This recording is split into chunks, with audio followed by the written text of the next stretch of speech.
Salut à tous, ici Dorado pour une nouvelle vidéo conseil en paris sportif durant ce break du All-Star Game. Comme je vous l'avais dit, j'allais faire pas mal de petites vidéos conseils pour vous aider à passer au niveau supérieur dans les paris sportifs. Donc avant de commencer, cliquez sur le bouton s'abonner les amis, mettez un gros pouce bleu pour soutenir la chaîne. Et aujourd'hui, on va voir ensemble pourquoi les arnaques fonctionnent et continuent de fonctionner. Et il y en a de plus en plus chaque année. Eh bien, dans un premier temps, je pense que les arnaques donnent ce que veulent les gens, offrent ce que veulent les gens. Les gens, la majorité, qu'est-ce qu'on veut? On aimerait bien gagner vite, gros, rapidement. D'accord? Et malheureusement, c'est comme ça que fonctionnent ces différentes arnaques. Ils vous vendent du rêve, ils vous mettent voilà, des paillettes. Ils ont un lifestyle de fou et ils vont vous montrer des tickets et vous allez les croire et vous pensez que c'est comme ça qu'il faut fonctionner et donc du coup vous tombez dans le piège. Donc déjà il y a des fausses croyances, il y a de la naïveté, etc. Et du coup c'est problématique parce que déjà ça met en danger les gens. C'est-à-dire que si moi, j'ai envie de gagner gros rapidement, d'accord, je suis un parieur français, voilà, d'une vingtaine d'années, et voilà, j'aimerais arrondir les fins de mois, etc. Et je tombe sur un mec qui est là à Dubaï en train de, voilà, se la couler douce, me vendre du rêve, etc., me montrer des tickets, etc. Et je vais tomber dedans. Je peux tomber dedans si je suis naïf, d'accord. Moi, je suis dans les paris sportifs depuis 2006. 2005-2006 à peu près, et je suis donc conseiller en paris sportif depuis 2011. D'accord, donc je connais un petit peu les filons, les ficelles, et j'ai envie de dire, des fois, j'ai voulu être un peu putaclic, clairement, pour voilà, gagner en popularité, me faire un peu plus connaître, etc. Puis à un moment, je suis là, je dis, ouais, mais non, c'est trop gros. Je veux dire, les gens sont pas cons, mine de rien. Là, si je fais ça, si je mets ce titre putaclic comme ça, les gens, ça va plus l'arnaque, alors que c'en est pas une, d'accord? Et pourtant, on peut le voir aujourd'hui, 10 ans après, que, en fait, mine de rien, plus c'est gros, plus ça passe, quoi, tout simplement, hein.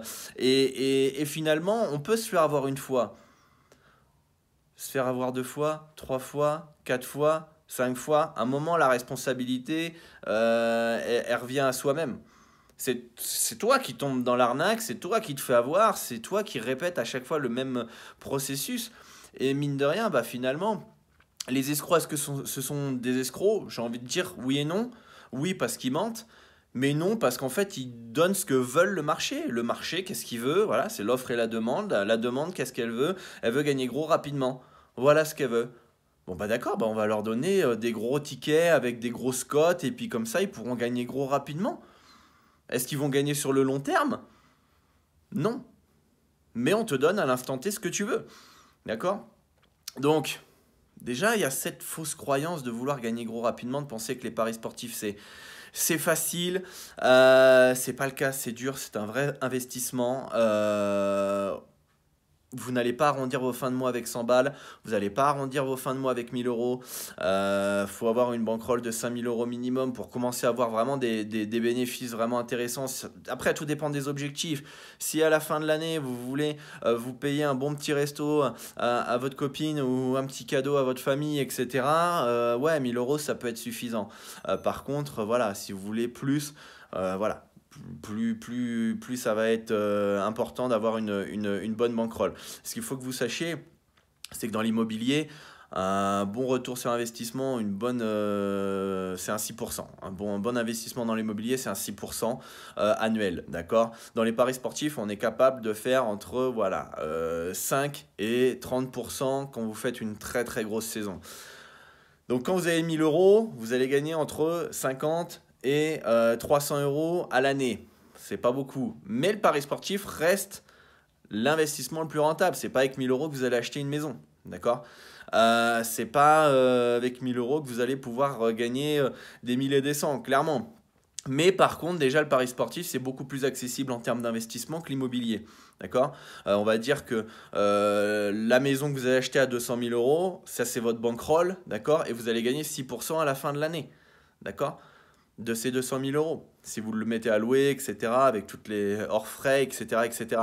Donc, si vous avez une BK de 200 000 euros, qui est l'équivalent du bien immobilier, dans les paris sportifs, vous allez pouvoir faire ces 6%, voire plus, monter jusqu'à 30%. Hors frais d'impôt, parce que ce n'est pas déclarable les paris sportifs. Donc, voilà, à un moment, il faut remettre les pieds sur la terre, sur la terre, ouais, au sol, voilà, et arrêter de rêver. Et voilà, la chance qu'on a dans les paris sportifs, c'est qu'on n'a pas besoin de faire un emprunt, on n'a pas besoin de, comment dire, avoir un apport de 200 000 euros ou de 100 000 euros ou plus pour acheter un bien immobilier et commencer à investir. Dans les paris sportifs, peut commencer bas. Et avec les effets cumulés, avec en plus le fait d'une bonne gestion dans vos finances personnelles où vous pouvez mettre de côté, voilà, pour investir, eh bien, ça peut être une bonne solution, une bonne stratégie pour augmenter votre capital d'investissement. Il y a la règle des 50-30-20 ou 50-20-30. Donc il y a 50% de ton revenu qui doit être dans les biens tous les jours, 30% qui doit être voilà, dans l'épargne et 20% dans l'investissement. Ou alors vous pouvez le gérer autrement, votre budget. 50% pour les besoins de tous les jours, 30% ou allez, on va dire 15% d'épargne, 15% d'investissement et on va dire le reste, ce serait pour les loisirs autour. D'accord? Et donc, dans ce qui est investissement, vous le mettez pour votre bankroll et comme ça, elle augmentera aussi petit à petit. Et vous allez avoir un plus gros investissement après, par la suite, pour pouvoir investir plus tard, encore plus.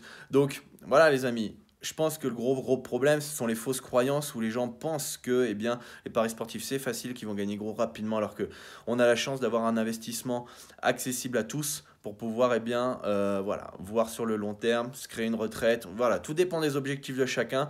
Mais en tout cas, plus la bankroll sera importante, plus le capital d'investissement sera important, et bien plus vous gagnerez. C'est comme je vous l'ai dit à l'immobilier, si vous achetez un 20 mètres carrés à 100 000 euros, on va dire, d'accord, et que vous le mettez à louer, vous n'allez pas gagner la même chose que si vous achetez une maison à 500 000 ou 1 million d'euros et que vous la mettez en location. On gagnera plus avec la maison qu'avec le studio. Donc voilà les amis pour cette petite vidéo conseil du jour. Un grand merci à tous pour votre soutien, votre confiance. Vous avez toutes les informations dans la description si vous souhaitez eh bien, voilà, suivre les conseils gratuitement sur basket-pronostic.com ou NBA, WNBA. Vous avez les 3 erreurs à ne pas faire en cadeau aussi. Bref, toutes les infos dans la description. Et moi, je vous dis à très bientôt. Ciao, ciao.